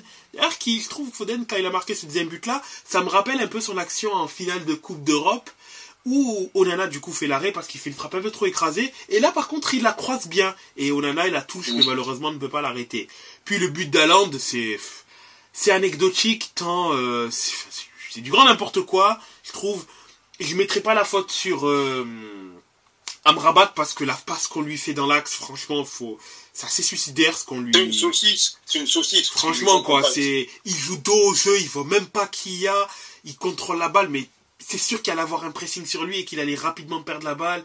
Rodri fait la passe à Haaland, et puis Haaland ajuste, mais la passe, quoi, jamais dans l'axe, au pire dégage, mais jamais dans l'axe, quoi. Mais après, comme je disais tout à l'heure, je crois que c'était aujourd'hui en off sur WhatsApp. Ouais. Quand tu vois l'effectif dans le 11 de City, quel joueur n'a pas sa place? Quand tu dis, ok, on parle d'Haaland, on parle du Cyborg, etc., mais je veux dire, même lui rentre dans le rang. Je veux dire, quel joueur dans le 11, tu te dis, ouais, il a pas... T'as Haaland, t'as De Bruyne, t'as Foden, t'as Alvarez, t'as Grealish, t'as... même si Rodri, même s'il fait pas une passe décisive, même s'il ne marque pas, même s'il fait pas une passe décisive, à quel moment tu te dis ce joueur-là n'a pas son importance dans l'équipe? D'ailleurs, Rodri, double passeur décisif sur ce match. Mais et encore une fois, il n'a pas perdu en étant titulaire. Oui, parce que City ne perd pas quand Rodri est là. Voilà. Après, t'as aussi je crois qu'il y avait aussi une stat comme quoi que quand De Bruyne était là aussi, il ne perdait jamais. Cette saison, oui, aussi. Cette saison aussi, bon, après, il a été blessé quand même un bon bout de temps, De Bruyne, cette saison notamment. Il n'a repris que... Enfin, récemment, il n'a repris que cette année, hein, en janvier. Mais, bon, d'ailleurs, l'Inter vient de gagner contre Gênes, et donc il me semble que le premier poursuivant est à 15 points, si je ne dis pas de bêtises. C'est ça, c'était 5-12, oui, 15 points, c'est ça, 15 points de retard. Le premier qui joue en blanc et noir, si je ne dis pas de bêtises. C'est ça. C'est ça. Mais, donc, pour revenir, donc, oui, donc De Bruyne, oui, lui aussi ne perd pas, mais bon, a été longtemps blessé, donc, bon, voilà. Mais c'est vrai que, ouais, l'importance de Bruyne et de Rodri n'est plus à prouver. Après, étant donné que De Bruyne, c'est pas la première fois qu'il a des pépins, City... Attention, lorsqu'il est là, c'est un tout autre City. Mais City a quand même un peu plus l'habitude de pouvoir jouer sans De Bruyne que sans Rodri, pour le coup. Puisque Rodri, c'est quelqu'un qui rate assez rarement des matchs. Il fait globalement des saisons pleines. Il joue plus de 35... En championnat, il joue quasiment 35 matchs par an. Donc... il est rarement très absent, hormis les fois où il prend trop de cartons jaunes ou quoi que ce soit. Hein. Mais il est globalement là, ce qui fait que, mécaniquement, c'est beaucoup plus difficile pour City de jouer sans lui. Là où De Bruyne, il a c'est moins rare qu'il ait des petits pépins ou des saisons où il a dû, suite à une blessure, rater quelques matchs, quoi, par exemple. Ouais. Après, on parle après, on peut-être sous-estime, je ne sais pas. Mais Guardiola, il fait quand même bien son travail. Hein, ah oui, bien sûr. Bien évidemment. Sur ça, on ne peut absolument même si De Bruyne est absent, il arrive à le remplacer, il arrive à gagner des matchs. Et Guardiola, l'année prochaine, j'ai hâte de savoir, en tout cas s'il remporte le triplé, parce qu'il avait dit que... Guardiola avait dit que s'il remportait le triplé cette année, il arrêterait City. J'ai hâte de voir qu'ils vont trouver s'ils ne feront pas une deuxième Napoli, quoi. Non, quand même pas. Il y a quand même assez de qualité sur cette équipe-là. La construction d'équipe est quand même assez saine. S'il s'avère que Guardiola part, c'est vrai que c'est vrai que ce sera intéressant de savoir ce que ça va venir parce que il est vrai que lorsque City a été racheté et comment ça a été fait, il est vrai que la finalité, pour le coup, c'était de créer un organigramme où tu mets des proches de Guardiola ou du FC Barcelone à l'époque, du coup, et la finalité était d'avoir Guardiola. Ils l'ont eu, ils ont tout gagné avec lui. C'est vrai que s'il part, on se demande, mais où va aller... Enfin, ils vont essayer de gagner le plus de trophées possible. Attention, ça ne va pas changer. Mais quel va être l'entraîneur de... Rouge. C'est ça exactement. Ça sera très intéressant de savoir qu'est-ce que deviendra City et qui le prendra. Mais en tout cas... La ligne directrice. C'est ça. Avec le projet du club. Parce que je parlais de Napoli et tu commençais une comparaison et si je dis pas de bêtises, à part Kim, ils n'ont pas perdu grand chose au Napoli et qu'est-ce qu'ils sont devenus alors qu'ils avaient à part Kim, ils ont perdu pas grand monde et on voit Ruiz. Voilà, mais on voit ce qu'ils sont devenus cette saison donc. Ben, après, Naples, ça, comme on l'avait déjà expliqué plus d'une fois en off, ben, bon, ils perdent leur coach aussi. Qui part, pour moi, il a fait la meilleure décision possible qui est de partir avec le titre. Parce que je ne suis pas sûr qu'il aurait fait une deuxième saison de cet acabit-là. Donc, Spalletti, super intelligent sur le coup, super smart. Pour moi, il a fait la meilleure chose à faire. Mais, pour moi, il y a le fait est qu'ils ont été en surchauffe, clairement, et qui paye le contre-coup de ça. Et il y a aussi le fait d'avoir pris, le mauvais coach aussi, tu vois. Pour le coup, je vois mal City prendre... là, aujourd'hui, par exemple, si Guardiola part, je ne vois pas prendre un Pioli. Ouais, par exemple, tu vois. Même, ça ne veut pas dire que Pioli n'est pas bon, mais je veux dire, c'est que, pour le coup, je pense qu'ils ont quand même... Ils savent que Guardiola ne fera pas de vieux os chez eux, je le pense. Qui commencent quand même à réfléchir et qu'ils ont quand même entre parenthèses une potentielle liste d'entraîneurs qui seraient capables de perdurer le travail qu'a amené Guardiola, tu vois. Et en tout cas, je pense qu'ils prendront pas n'importe qui. L'effectif en soi, il reste quand même assez séduisant. Il y a quand même un mélange de jeunes joueurs assez prometteurs. T'as quand même Foden, t'as quand même Haaland, t'as quand même Doku. T'as des joueurs qui sont dans la fleur de l'âge également. Ruben Dias, il n'est pas spécialement vieux, il a que 26 ans. Ake, putain, mais mine de rien, Ake, il a 29 ans. Ake, il est plus vieux que... Je suis choqué. C'est vrai qu'Ake, il est là depuis très longtemps. J'y pensais vraiment pas, mais c'est vrai que depuis le temps où il était à Chelsea, il était prêté à droite à gauche, etc. C'est vrai qu'il est là depuis longtemps. Mais t'as aussi des jeunes pousses qui arrivent, les Alvarez, le Oscar Bob, Rico Lewis, t'as également Mateus Nunes qui est dans la fleur de l'âge, t'as Guardiola aussi qui est jeune. Enfin, c'est pas comme si l'effectif de City était c'était un effectif qui était foncièrement à transformer. Il y aura des retouches à effectuer, mais à chaque poste, t'as des joueurs d'avenir. C'est ça qui est bien, c'est qu'ils ont déjà commencé à préparer le futur et je pense que même si Guardiola n'est plus là, il y a quand même des choses super super intéressantes et pertinentes à faire avec cet effectif-là. Et donc pour en revenir au classement, avant donc la semaine prochaine, cette semaine, fin de semaine, il y aura un Liverpool-Manchester City qui vaudra de l'or dans la course au titre, tout en sachant que en fin de mois de mars, le 31, il y a également un Manchester City-Arsenal. Je pense que ces deux matchs-là vont valoir son pesant d'or dans la course au titre. Et donc Liverpool est premier donc avec 63 points. Deuxième Manchester City avec 62 points. Troisième Arsenal avec 61 points. Quatrième Aston Villa avec 55 points. Tottenham 5e avec 50 points. Sixième United avec 44 points. Septième West Ham avec 42. Huitième Newcastle avec 40. Neuvième Brighton avec 39 points. 10e les Wolves avec 38 points, 11e Chelsea avec 36 points, Fulham 35 points et 12e au classement, Bournemouth 13e avec 31 points, Crystal Palace 14e avec 28 points, Brentford 15e avec 26, Everton 16e avec 25 points, Nottingham Forest 17e avec 24 points. Le premier relégable, Luton avec 20 points. Burnley 19e avec 13 points. Et Sheffield 20e avec 13 points. Donc avant de terminer ce podcast-là, concernant les matchs européens, notamment de Ligue des Champions, entre le Bayern Lazio, Real Sociedad PSG, Manchester City, Copenhague et Real Leipzig, que voyez-vous comme résultat? Déjà, je vois le Bayern s'imposer par 2 buts d'écart. Quand même, 2 buts d'écart. Ouais. Moi, j'aurais dit 1 but d'écart. Et un but d'écart, il serait pas qualifié, il y aurait prolongation. Prolongation, on va avoir même pénalty. Mais je verrais quand même un but d'écart. Mais pourquoi pas, hein. Et donc, du coup, qualification de qui? Qualification quand même finale de même. Ça me fait mal pour l'Italie, puisque je suis italien d'origine. Je voudrais quand même le Bayern se qualifier. Donc, en prolongation ou penalty? Prolongation. Au forceps. Avec un but de Kane.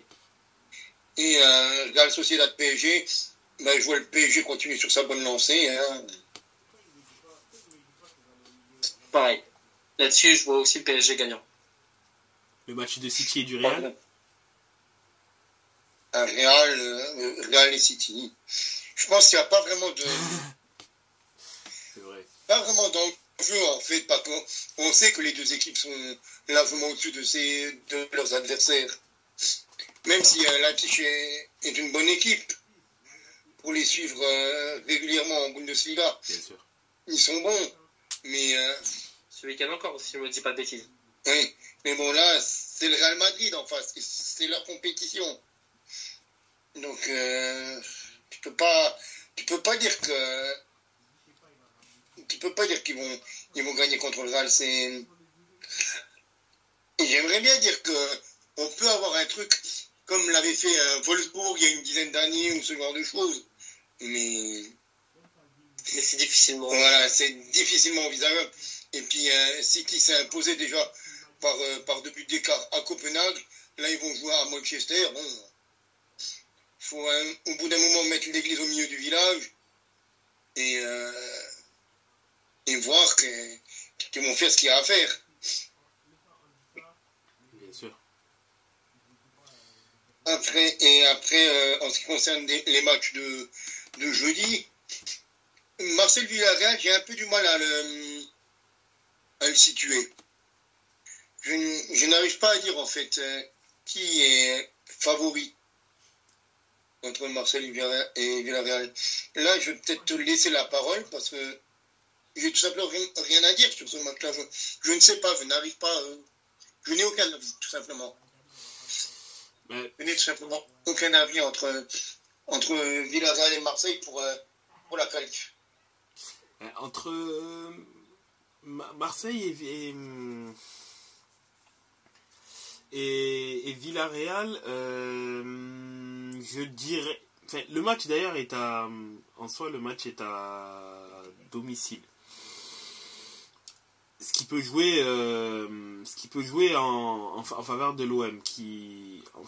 Par contre, bon, Villarreal va quand même assez bien, du moins ces dernières semaines. Ils ne perdent plus depuis déjà plus d'un mois, enfin quasiment 2 mois. Enfin, oui, dernière défaite c'était le 13 janvier.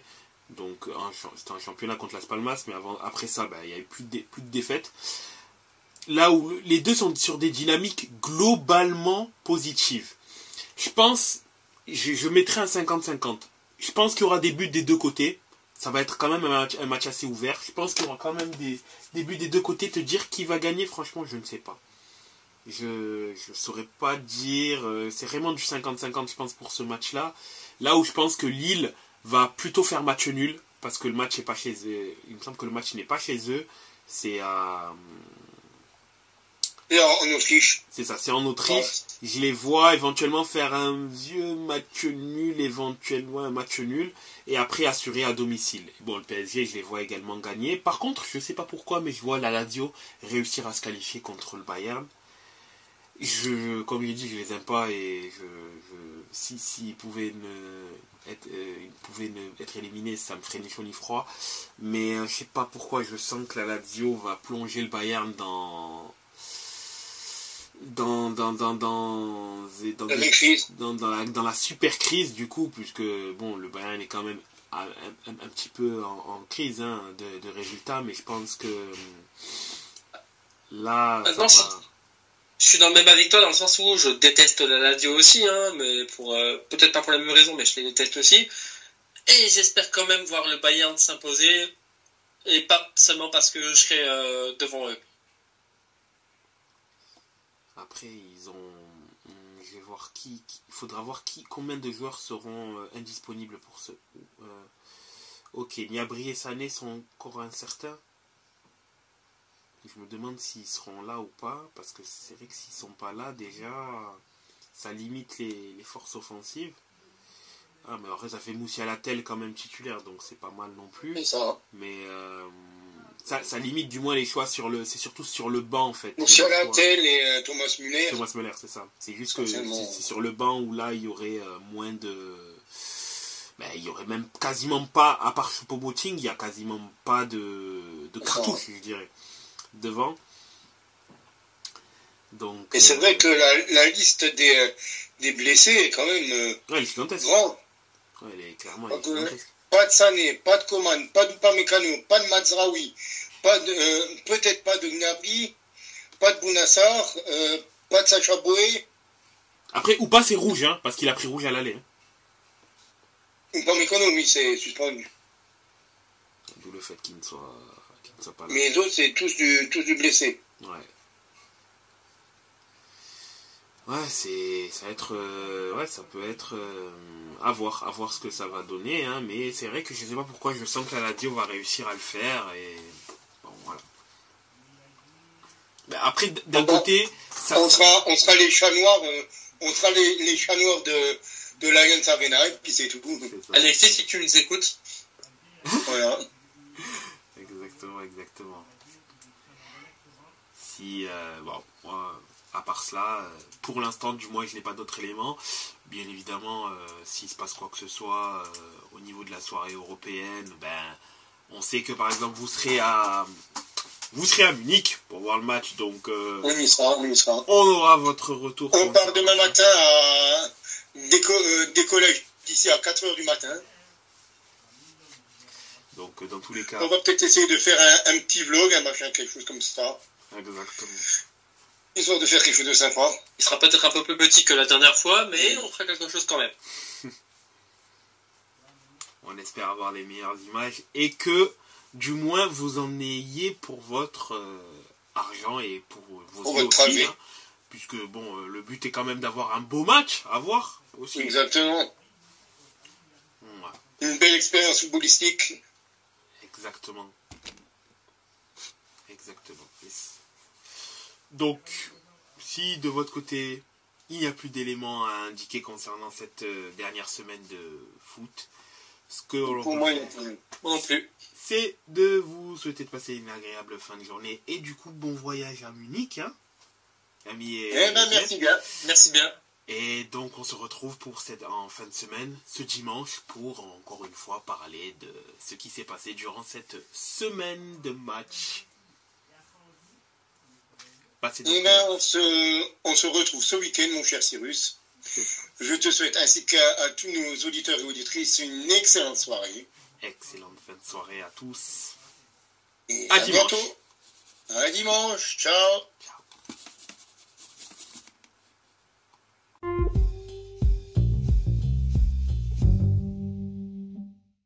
Yo les gars, si vous souhaitez avoir des maillots de qualité livrés rapidement à prix compétitif, n'hésitez pas, foncez chez notre partenaire maxikit.com avec le code La Table Ronde, vous avez 15% de réduction. Alors n'hésitez pas, si vous voulez des maillots de qualité livrés rapidement, foncez chez notre partenaire maxikit.com.